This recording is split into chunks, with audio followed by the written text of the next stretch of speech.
To fail is not a disgrace. The disgrace lies in not trying. In his old age, Sir Walter Scott found that a publishing firm he was connected with was heavily in debt. He refused to take advantage of the bankruptcy law and sat down with his pen to make good the deficit.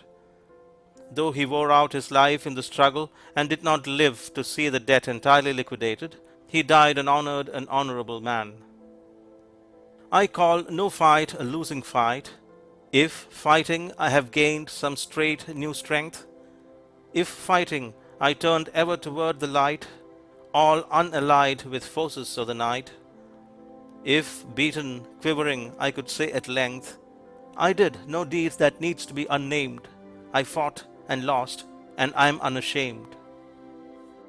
No honor can be too great for the man, be he even our foe, who has steadily and uncomplainingly done his very best, and has failed. Did you tackle that trouble that came your way with a resolute heart and cheerful? Or hide your face from the light of day with a craven soul and fearful? Oh, a trouble's a ton, or a trouble's an ounce, or a trouble is what you make it. And it isn't the fact that you're hurt that counts, but only how did you take it? You are beaten to earth? Well, what's that? Come up with a smiling face. It's nothing against you to fall down flat, but to lie there, that's disgrace. The harder you're thrown, why, the higher you bounce. Be proud of your blackened eye. It isn't the fact that you're licked that counts. It's how did you fight and why. And though you be done to the death, what then? If you battled the best you could, if you played your part in the world of men, why, the critic will call it good. Death comes with a crawl or comes with a pounce, and whether he's slow or spry, it isn't the fact that you're dead that counts, but only how did you die. It has been said that when disaster overtakes us, we can do one of two things. We can grin and bear it, or we needn't grin. The spirit that keeps a smile on our face when our burdens is heaviest is the spirit that will win in the long run. Many men know how to take success quietly. The real test of a man is the way he takes failure. An American traveler in Italy stood watching a lumberman who, as the logs floated down a swift mountain stream, jabbed his hook in an occasional one and drew it carefully aside. "Why do you pick out those few?" the traveler asked. "They all look alike." "But they are not alike, Signor. The logs I let pass have grown on the side of a mountain, where they have been protected all their lives. Their grain is coarse. They are good only for lumber. But these logs, Signor, grew on the top of the mountain. From the time they were sprouts and saplings, they were lashed and buffeted by the winds, and so they grew strong with fine grain. We save them for choice work. They are not lumber, Signor." When you're up against a trouble, meet it squarely, face to face. Lift your chin and set your shoulders, plant your feet and take a brace. When it's vain to try to dodge it, do the best that you can do. You may fail, but you may conquer. See it through. Black may be the clouds about you, and your future may seem grim, but don't let your nerve desert you. Keep yourself in fighting trim. If the worst is bound to happen, spite of all that you can do, running from it will not save you. See it through. Even hope may seem but futile, when with troubles you're beset, but remember you are facing just what other men have met. You may fail, but fall still fighting. Don't give up, whatever you do. Eyes front, head high, to the finish. See it through. Bob Fitzsimmons lacked the physical bulk of the men he fought, was ungainly in build and movement, and, not infrequently, got himself floored in the early rounds of his contests. But many people consider him the best fighter for his weight whoever stepped into the prize ring. Not a favorite at first, he won the popular heart by making good. Of course, he had great natural powers. From any position, when the chance at last came, he could dart forth a sudden, wicked blow that no human being could withstand. But more formidable still was the spirit which gave him cool and complete command of all his resources, and made him most dangerous when he was on the verge of being knocked out.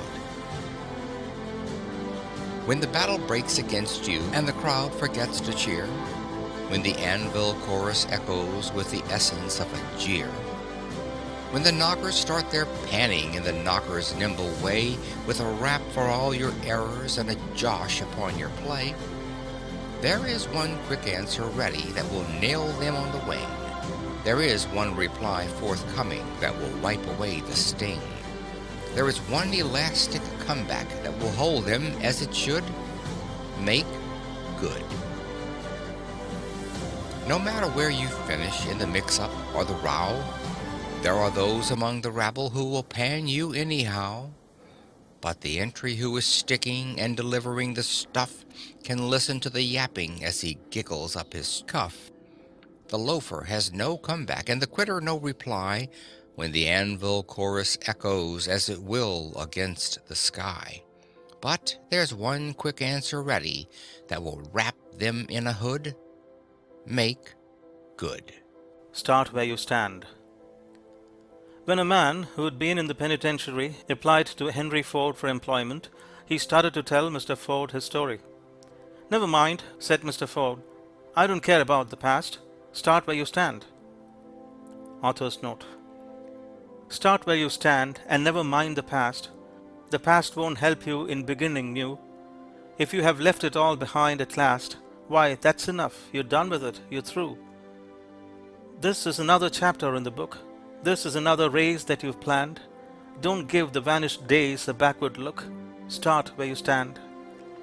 The world won't care about your old defeats if you can start anew and win success. The future is your time and time is fleet, and there is much of work and strain and stress. Forget the buried woes and dead despairs. Here is a brand new trial right at hand. The future is for him who does and dares. Start where you stand. Old failures will not halt, old triumphs aid. Today is the thing, tomorrow soon will be. Get in the fight and face it unafraid, and leave the past to ancient history. What has been, yesterday is dead, and by it you are neither blessed nor banned. Take courage, man, be brave and drive ahead. Start where you stand. We all like the good sport, the man who plays fair and courteously, and with every ounce of his energy, even when the game is going against him. Life is a game with a glorious prize, if you can only play it right. It is give and take, build and break, and often it ends in a fight. But he surely wins who honestly tries, regardless of wealth or fame. He can never despair who plays it fair. How are you playing the game? Do you wilt and whine if you fail to win in the manner you think you're due? Do you sneer at the man in case that he can and does do better than you? Do you take your rebuffs with a knowing grin? Do you laugh though you pull up lame?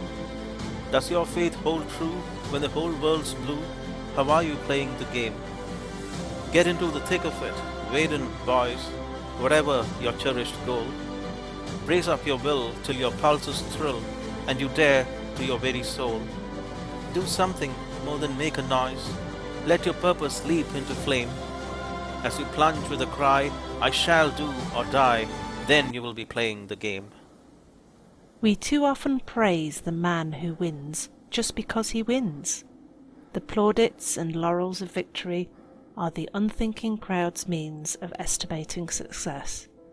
But the vanquished may have fought more nobly than the victor. He may have done his best against hopeless odds.